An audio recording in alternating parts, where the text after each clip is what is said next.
Hi, ako si Bean, Cream Student. Kung interesado ka sa buhay ko, samahan mo ko.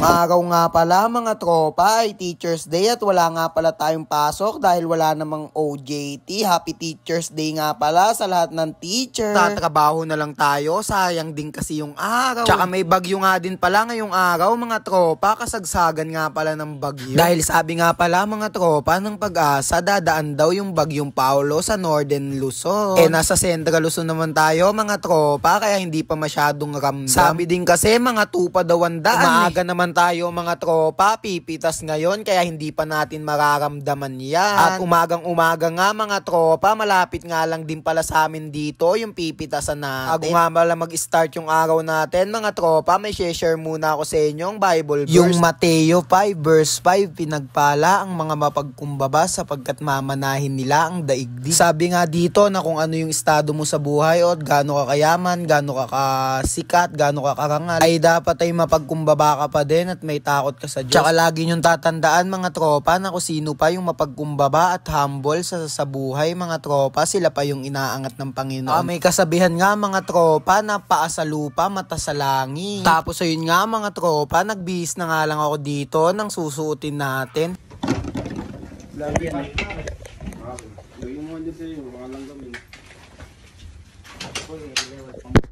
Tapos pumitas na nga kami dito mga tropa, hindi nga ako gano'ng makapag-video dito dahil medyo umuulan-ulan nga mga tropa, pahinto-hinto. Tsaka medyo nadibago nga din ako sa pagpitas ko dito mga tropa dahil sobrang tagal na nga din nating hindi nakakapitas ng kalamansi. Sobrang busy na kasi natin mga tropa sa school. Kaya mga tropa, pag may holiday at walang pasok, tinitake as opportunity na lang natin mga tropa para may diskarte tayo kahit papano. Mahirap din kasi mga tropa pag nakaasa ka sa hingi lahat. Ngayon kasi mga tropa, ganun yung nangyayari sa atin dahil di na nga tayo makapagtrabaho. Syempre, ihingi na lang natin yung baon natin. Pero sa hanggang kaya ko mga tropa, ginagawan ko ng paraan para matulungan din yung sarili ko dahil mahirap nga naman mga tropa pag nakaasa ka lang sa lahat. Paano pa natatawag na discarding criminology tayo kung kulang tayo sa diskarte? Tapos nagsali na nga kami dyan mga tropa, basa nga pala dyan yan. Tas tamang pili nga sila Kuya Achu dyan. Tas namitas na nga lang ulit kami dito. Tas yung kuya ko nga, ginulat nga dyan si Kuya Achu. Kunyari nga may ahas.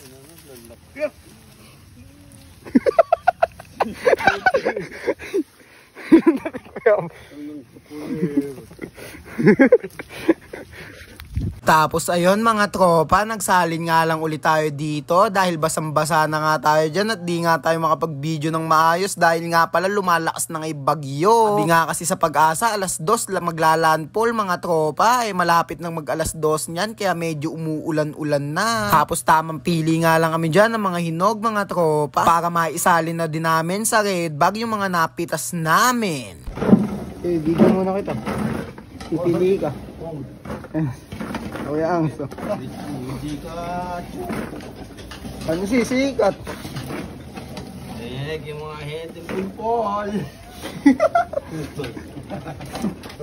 Tapos ayun nga, sinalin-salin na nga lang namin dyan mga tropa. Tapos inaalis na nga din namin yung mga hinog dyan. Yung mga green lang yung kinukuha namin. Tapos sila tropa doon, tamang hugas nga pala mga kakosa. Hinuhugasan kasi yan paggayari para hindi na din mapaso mga tropa. Tapos nung may nasali na nga kami sa red bag dito mga tropa, hinakot nga lang namin yan. 30 kilos nga pala yan mga tropa. Binubuhat namin na yan at dadalhin nga pala namin sa motor yan mga tropa dahil i-deliver na nga yan. Tapos ayun nga mga tropa, naibaba na nga natin dito sa motor at medyo umaambun-ambun nga ngayon mga kakosa. Dahil padating na ng padating si Bagyong Paulo. Tapos nagsali na nga lang ulit kami dito mga tropa, pagkayari namin pumitas at di na nga ako makapag-video dahil lumalakas na nga dito yung bagyo mga tropa. Tingnan nyo naman, humahangin na.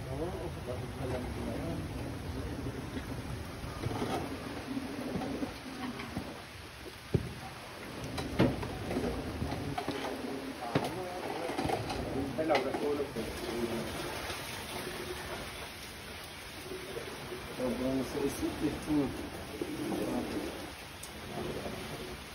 Tapos tingnan nyo nga mga tropa, yung kamay natin, puting-puti na talaga mga tropa at lamig na lamig na. Wala tayong magagawa mga tropa, hindi tayo pinanganak na mayaman. Buti na lang mga tropa, pinanganak tayo na may konting diskarte. Tapos dito kumain na nga lang kami mga tropa, tapos pagkayari tapos na nga kami mamitas mga kakosa. Pero balak namin lumipat pa niyan mga tropa sa ibang pitasan. Kaya dali-dali na naming hinakot mga tropa sa motor dito at i-deliver na nga natin yung kalamansi na yan.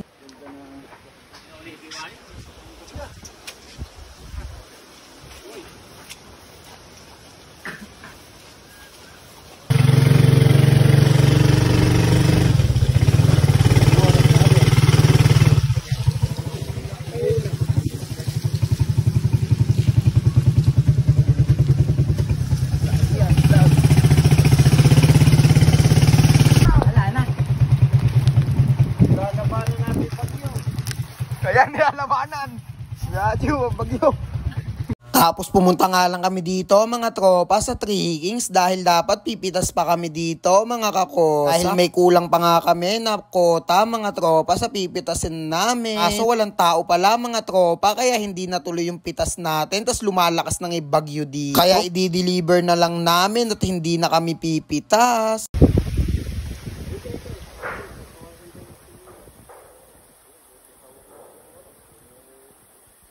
Anong kuhanin yung kuhan dyan? Yung tatlo o apat? Sayang. Walang tao dito. Kaya may tao. Baliw ka ba? May kumprensi ta, may kumprensi sana yun. O, manakan mo naman ko. May Buga. Yung nagtatanga-tanga. Kaya ayun mga tropa, i-deliver na lang natin yung kalamansi dito sa mga ahente. At uuwi na nga din tayo mga tropa, maaga-aga pa naman. Sakto mga tropa, 1:00 pa lang yan mga tropa. At 2:00 pa naman yung dating ng bagyo, kaya hindi tayo ganong inabutan. Pero malakas na nga din dito. Tapos ayun nga mga tropa, dineliver nga lang natin dito yan. Biyahe!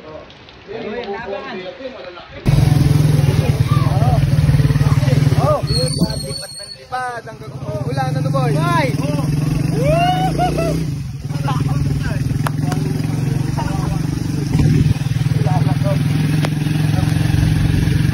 Tapos dineliver na nga din namin dito yung hinog mga tropa na order din. Sila Mako.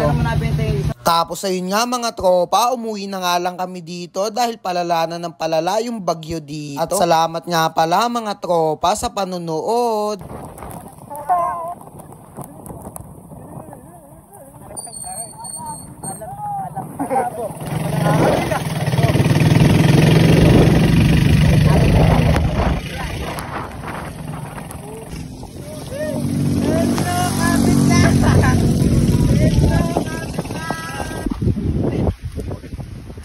Okay, bibidyo ko muna kayo.